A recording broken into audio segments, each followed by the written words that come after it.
CNN says on Jeff Zucker's 9 a.m. editorial conference call how they, the Democratic Party, powerful interest groups, may determine how CNN will cover Trump not conceding the presidential election.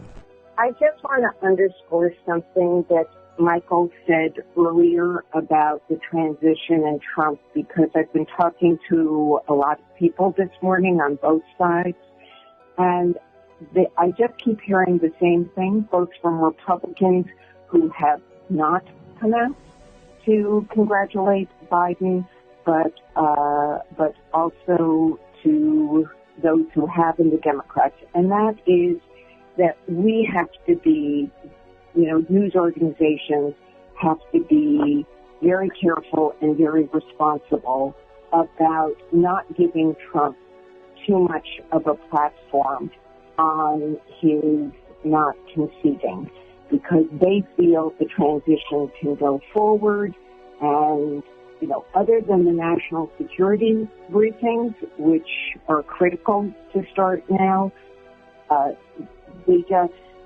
don't want us to exaggerate that Trump isn't leaving office. And I'm going to have a lot of specific reporting on that later today, but just big picture wanted to underscore what Michael had said.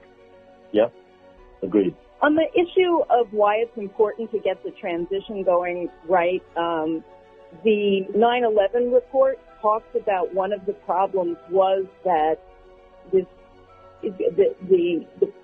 trouble that was brewing got lost during the transition. So if you want a good concrete example of what happens when you don't have a good transition, go look at the Twin Towers. Yeah. So I think that's an important point. I think it was discussed a little bit yesterday in terms of national security. I think it's really important to raise again. I would encourage folks to think about, that 9/11 Commission report and the lack of transition.